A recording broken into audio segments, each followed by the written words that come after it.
नमस्कार, आप देख रहे हैं पंजाब केसरी राजस्थान और मैं हूं आपके साथ इशिका जैन। जनता ने मैंडेट दिया है, हम स्वीकार करते हैं और आप स्वीकार कर दो कि जनता ने आपको तिरस्कार कर दिया। राम जी आगे, राम जी आगे, आपके अकेले के हैं क्या? राम जी गोद में उठा के लाए हो क्या राम जी को?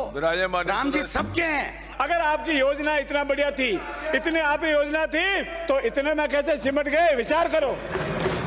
आपके मुख्यमंत्री को अयोध्या जाने की इजाजत नहीं थी और आप कह रहे हो आप रामलला के कैसे नहीं गए, रामलला के कैसे नहीं गए? नाती के बारे में मौर्य को बंद कर दिया जाता है तो वो बोलता है, उसको कहते हैं मौर्य बोलना। हर बात पे नहीं खड़ा होना भाई साहब, हर बात पे खड़ा नहीं होना।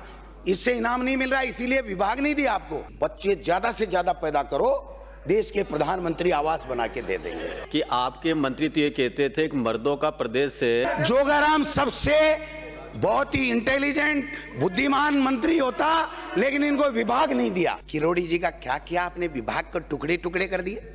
हल्की बातें मैं नहीं करता हूं यहाँ। न मुख्यमंत्री जी किसी विभाग के ऊपर बोलेंगे तो फिर मुख्यमंत्री जी को केवल कोई भ्रमण मंत्री बनाया, मुख्यमंत्री बनाया क्या?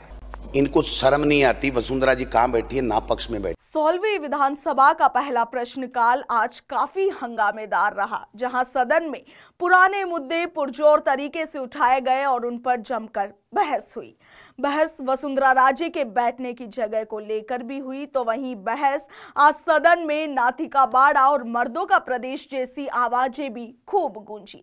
उधर स्पीकर वासुदेव देवनानी को अपनी ही सरकार के मंत्रियों को चेतावनी भी देनी पड़ गई। देवनानी ने कहा कि मंत्रियों को बिना अनुमति के बोलने की इजाजत नहीं है, मंत्री तभी बोले जब मेरे द्वारा कहा जाए। वासुदेव देवनानी ने यहां तक कह दिया कि मंत्रियों को अपनी मर्यादा में रहने की जरूरत है। कुल मिलाकर यह कहा जा सकता है कि भजनलाल सरकार का पहला प्रश्नकाल आज काफी हंगामेदार रहा। तो चलिए आपको सिलसिलेवार बताते हैं कि आज पूरा दिन विधानसभा में क्या कुछ हुआ। जो महामहिम राज्यपाल महोदय के द्वारा यहाँ पर अभिभाषण 19 जनवरी 2024 को कराया गया, मैं केवल उसके ऊपर अपनी बात केंद्रित रखूंगा और मैं सत्ता पक्ष से भी अपेक्षा करता हूं और मेरे दल से भी मैं अपेक्षा करता हूं कि कोई ऐसी बात आए जिस पे टोकना जरूरी हो, उसी पे टोका जाए, चाहे हम लोग हों चाहे ये लोग हों, वरना इस राजस्थान की विधानसभा की चर्चा का कोई महत्व नहीं रहेगा। हाँ, सुधार लो तो बहुत आराम से काम हो जाएगा। नहीं, वो आपके ऊपर है, आपके ऊपर है, वो आपके ऊपर है कि आप इसको राजस्थान की विधानसभा की गौरवशाली परंपरा को निभाना चाहते हैं या सब्जी मंडी बनाना चाहते हैं। आप बोलिए माननीय सदस्य।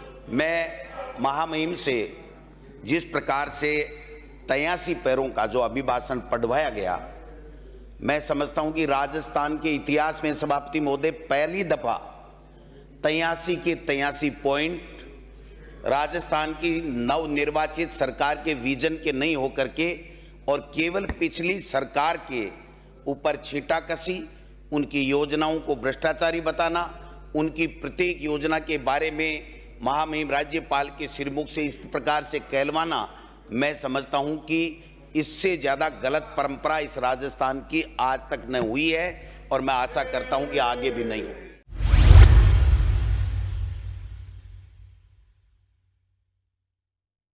ईआरसीपी का जो बात है, क्योंकि मैं उन 13 जिलों से आता हूं, उन 13 जिलों में मेरा जिला सवाई माधोपुर है और इस योजना में लगातार मैंने भी कई धरने प्रदर्शन किए लागू करने के लिए, लेकिन ये लोग, ये पिछली सरकार के नुमाइंदे माननीय अशोक गहलोत जी ने सिर्फ उसको राजनीतिक अखाड़ा बना दिया और ये इस प्रदेश का दुर्भाग्य था कि इनके आपसी झगड़ों के अंदर इतनी अच्छी योजना जो पिछली सरकार ने हमारी बनाकर केंद्र को भेजी थी, वो अटक गई। मुझे ये कहते हुए बड़ी प्रसन्नता होती है कि माननीय मुख्यमंत्री जी ने इस योजना के लिए मध्य प्रदेश से बात की, केंद्र सरकार से बात की और आने वाले कुछ ही महीनों के अंदर यह योजना हमारे प्रदेश में लागू हो जाएगी, ऐसा आश्वासन हमें दिया। मैं उसके लिए भी माननीय मुख्यमंत्री जी को धन्यवाद देता हूं।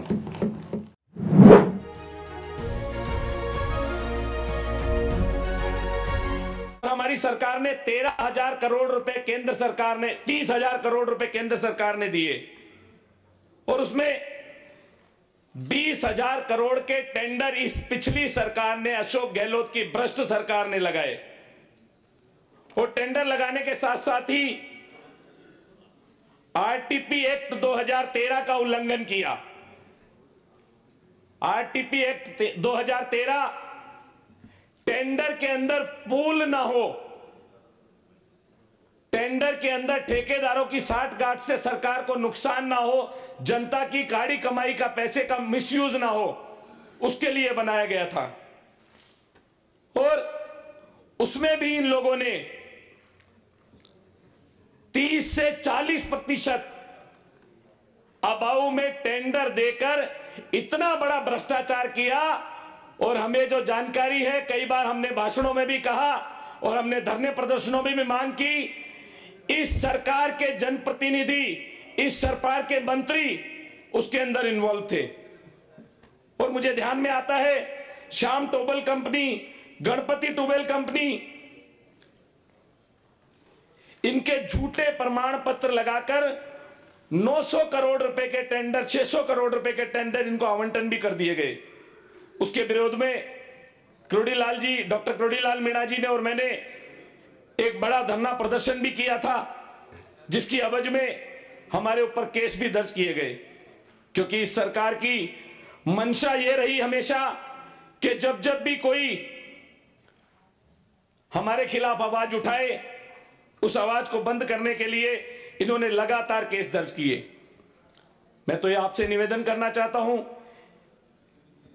इस सरकार ने जितना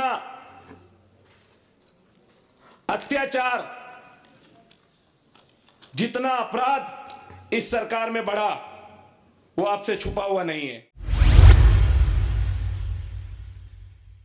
आप देखिए सर, बेहद निराशा और बिल्कुल ऐसे पढ़वाया गया महामहिम से कि उनकी जो गरिमा है उसको भी राजस्थान की सरकार की जो कैबिनेट ने जो अप्रूव करके दिया, उसमें उनकी गरिमा को तार तार करने का काम किया है। ये भविष्य में नहीं करे तो अच्छा है। मैं एक उदाहरण देना चाहता हूं कि आपके सामने 17 जनवरी 2019 जो पहली बार हमारी कांग्रेस की सरकार बनी थी, तब का महामहिम राज्यपाल का अभिभाषण है सर, और उसमें एक भी पैरे में कहीं भी पिछली 5 साल की सरकार की किसी भी योजना के बारे में या इस तरीके के अनर्गल बातों का कोई स्थान नहीं रहा। मैं समझता हूं कि ये राजस्थान की सरकार का पहला जो अभिभाषण जो कैबिनेट ने पास कराया, उसका मकसद ये होता है कि हमारी सरकार का ये विजन है, अब हम ये करेंगे, ये ठीक नहीं था, इसको ठीक करने का काम करेंगे। लेकिन जो अभिभाषण आया है सर, पढ़ करके दुनिया हंस रही है सर हमके ऊपर कि राज्यपाल महोदय अपने अभिभाषण में ये कह रहे हैं कि राज्यपाल ने दिनांक इतने को कहा, राज्यपाल ने दिनांक इतने को कहा, वो गलत है। या थोड़ी बहुत तो गरिमा बचा के आपको रखना चाहिए था। मैं मानता हूं कि आपका विजन नहीं हो सकता, ये दिल्ली से बैठे हुए लोगों ने आपको भेजा, आपके कैबिनेट ने उसको देखा नहीं, अपने मुख्यमंत्री ने उसको देखा नहीं और आनंद फानन में ला करके और जितनी गालियां आप दे सकते थे वो गालियां आपने देने का काम किया। आपने एक काम जोरदार कर दिया आते ही, जोगाराम जी, आपने बहुत जोरदार काम किया।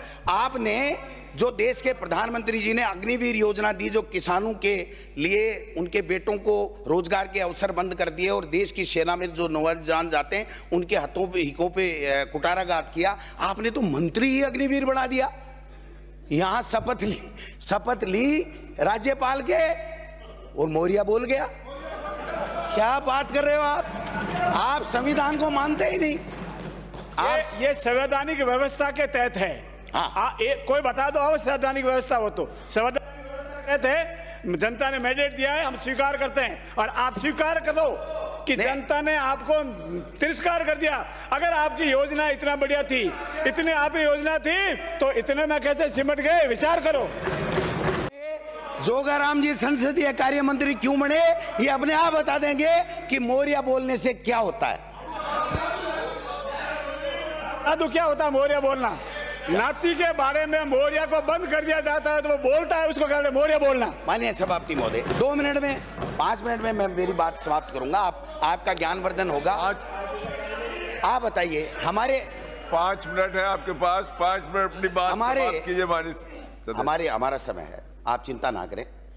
आप बताइए, एक प्रदेश के अध्यक्ष, माननीय प्रदेश अध्यक्ष था कांग्रेस पार्टी का, उनको किस शब्दों में माननीय मुख्यमंत्री जी ने पुकारा था, वो शब्द बोलो।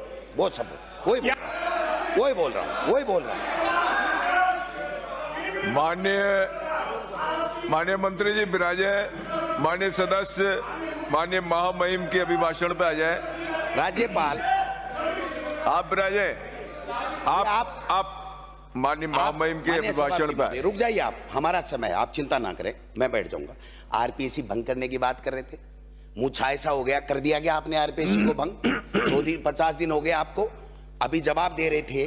आपने खुद ने कहा है कि राजस्थान के अंदर भारतीय जनता पार्टी में 20 पेपर लीक हुए जिसकी एफआईआर लॉन्च हुई। आप 33 में से 20 तो आपके समय के हैं, और उसमें जो जवाब आया है माननीय सभापति महोदय, मैं कहना चाहूंगा पूरे सदन को, जवाब आया उसमें जो 33 में से 1 पे पेंडिंग है वो हाई कोर्ट के एलडीसी का पेपर है। उसके अलावा आपने किसी को पेंडिंग नहीं माना, और आप बार बार खड़े हो जाते हो, पेपर लीक। आप में दम है, आप ईडी इनकम टैक्स भेज सकते हो, किसी को धमका नहीं सकते हो। ये कांग्रेस की सरकार और कांग्रेस के जाबाज सिपाही हैं हम, आपकी मर्जी है जितने भेज लो। आप क्या बात कर रहे हो इस तरीके से? आप पेपर लीक का नाम लेकर के मखौल उड़ाना चाहते हो। पेपर लीक किस समय नहीं हुआ? क्या गुजरात में नहीं हुआ? क्या हरियाणा में नहीं हुआ? क्या देश के अंदर केंद्र की सरकार की नौकरियों में नहीं हुआ? क्या हरियाणा में नहीं हुआ? क्या पंजाब में नहीं हुआ? किसकी बातें कर रहे हो? कितने दिन चलाओगे इन नोटंकी करके? कितने दिन काम चलाओगे? मैं पूछना चाहता हूं। हर बात में नहीं। आप इनको बंद करो ना। आप सुनिए, मैं अभिभाषण की बात कर रहा हूं, राजस्थान की गवर्नेंस की बात कर रहा हूं। आपके ऐसे नहीं है। किस बात की कार्य योजना बनाओगे? क्या बनाओगे आप? आपके मंत्रियों में कोऑर्डिनेशन नहीं है। मुख्यमंत्री जी को भेज दिया, जाओ, और जहां भी जाते हैं एक टंग स्लिप हो जाती है, पूरी मीडिया को मैनेजमेंट करने में टाइम लगा देते। आप विषय पे आए। मैं 5 माननीय महामहिम के अभिभाषण पे बोले। आपके जो ऐसे, अब हर बात पे बोलेगा, हर बात पे बोलोगे आप। आपके मंत्रियों के जो ऐसे लगे हैं उनके खिलाफ भी ईडी का मुकदमा चल रहा है, उसके बावजूद भी आपने लगा रखे हैं। समझे नहीं? इतना ही कहना चाहता हूं। इनको महिला रेसलों की चिंता नहीं है। इनको 3 काले कानून में 700 किसानों ने आत्महत्या कर ली, मर गए, उनकी चिंता नहीं है। इनको मणिपुर जल रहा है इनकी गलत नीतियों के कारण से, उनकी चिंता नहीं है। राम जी आगे, आपके अकेले के हैं क्या? राम जी गोद में उठा के लाए हो क्या राम जी को? राम जी सबके हैं, राम जी हम सबके हैं, राम जी हम सबके हैं। आप से कितने गए थे कल? माननीय सभापति महोदय सुनिए, समाप्त हुआ। माननीय सभापति महोदय 2 मिनट और लूंगा। माननीय सभापति महोदय, आप बताइए इनमें से कितने गए थे अयोध्या? आपके मुख्यमंत्री को अयोध्या जाने की इजाजत नहीं थी, और आप कह रहे हो आप रामलला के कैसे नहीं गए, रामलला के कैसे नहीं गए? कौन कहता नहीं गए? मजाक बनाते हो आपने। सुनो, हर बात पे नहीं खड़ा होना भाई साहब, हर बात पे खड़ा नहीं होना। इससे इनाम नहीं मिल रहा, इसीलिए विभाग नहीं दिया आपको, डंके विभाग नहीं दिए, अच्छे आदमी को डंके विभाग नहीं दिए। आपके लोग बोले थे, जोगाराम सबसे बहुत ही इंटेलिजेंट बुद्धिमान मंत्री होता, लेकिन इनको विभाग नहीं दिया। व्यवस्था सबके लिए। आप उनको भी समझाइए थोड़ा प्लीज, मेहरबानी करके। अरे समझाएंगे, आप पुराने हो। किरोड़ी जी का क्या किया आपने? विभाग को टुकड़े टुकड़े कर दिए। क्या किया उनके साथ में? जो शहीद वीरांगनाओं के देवर को नौकरी दिला रहा था, वो देवर को नौकरी भारतीय जनता पार्टी की सरकार दिला रही थी, भारतीय जनता पार्टी दिला रही थी। आप दे दो, कौन मना कर रहा? हम सब साथ हैं आपके। मैंने कहा राज्यपाल के अभिभाषण से उठे मुद्दों पे बोलिए। मैं राज्यपाल के अभिभाषण पे बोल रहा हूं। आप इनको थोड़ा सा शांत करिए, बहुत समय है, आप चिंता ना करें।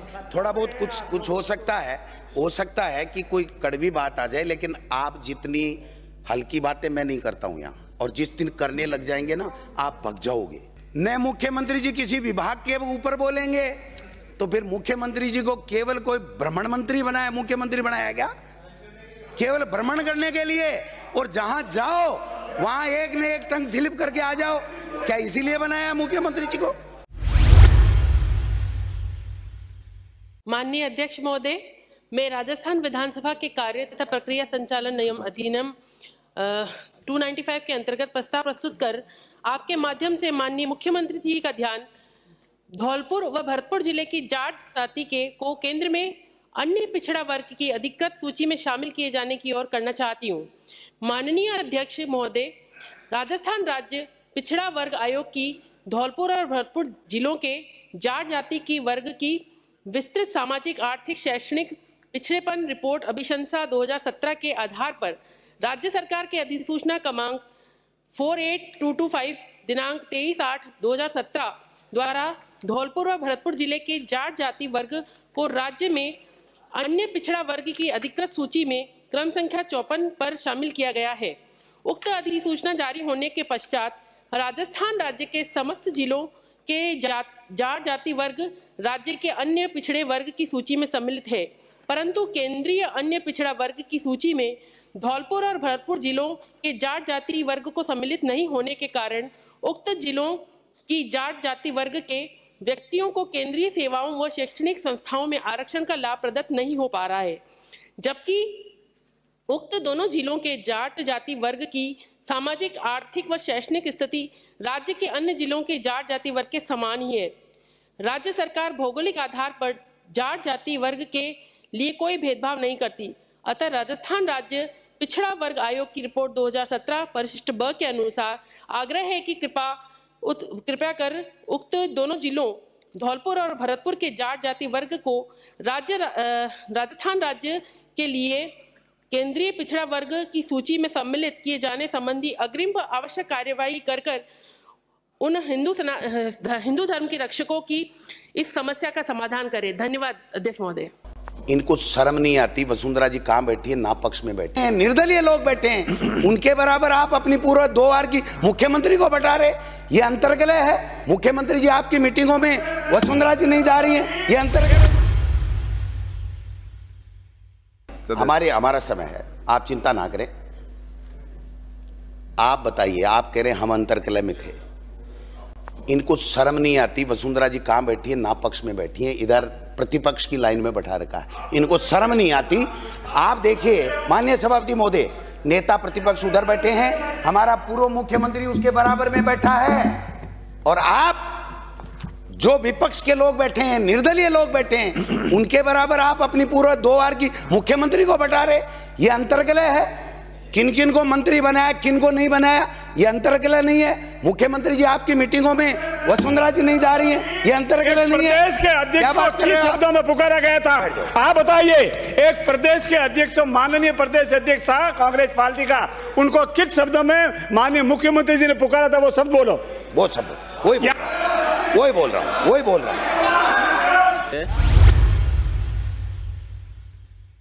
लेकिन आपको मंत्रालय अच्छा नहीं दिया, ये मैं जरूर कहना चाहूंगा। आपने जितनी योग्यता थी, पर आपको प्रतिपक्ष का नेता नहीं बनाया, इसलिए मुझे थोड़ा दर्द है। कोई बात नहीं, आपके मंत्री, इनके मंत्रियों के नमूने बता दूं सर, आज देखा आपने प्रश्नकाल में। दूसरा नमूना बता दूं मैं, इनके बाबूलाल खराड़ी जी बैठे हैं, माननीय मंत्री महोदय, कैबिनेट मंत्री है, कि बच्चे ज्यादा से ज्यादा पैदा करो, देश के प्रधानमंत्री आवास बना के दे देंगे। आपके शिक्षा मंत्री जी हमारे ये कह रहे हैं कि कब ट्रांसफर करोगे, क्या करोगे? मान्य है मैं मानता हूं। अध्यक्ष जी, मैं एक बात कहता हूं कि आपके मंत्री तो ये कहते थे कि मर्दों का प्रदेश से, ये कहते थे, हमने बोल यही लाइन आपने लिए गया। तो देखा आपने किस तरह से 16वीं विधानसभा का पहला प्रश्नकाल आज हंगामेदार रहा। पक्ष और विपक्ष के बीच जमकर बहस हुई और आपको बता दी कि यह बहस इस सत्र की पहली बहस है। वहीं प्रश्नकाल के दौरान कई बार जब मंत्रियों ने सवालों के जवाब सही तरीके से नहीं दिए, जो सवाल पूछे गए उनके जवाब ना देकर के दूसरे सवालों के जवाब दिए गए, ऐसे में विपक्ष ने आरोप लगाया कि मंत्रीगण अपनी तैयारी करके विधानसभा में नहीं आए हैं और इसीलिए सदन में गलत जवाब दिए जा रहे हैं। इस पर अध्यक्ष वासुदेव देवनानी ने कहा कहा कि मंत्रियों से जवाब दिलवाने की जिम्मेवारी उनकी है।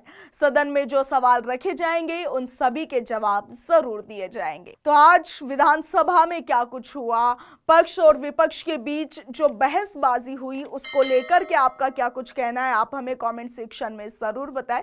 फिलहाल के लिए इतना ही। नमस्कार।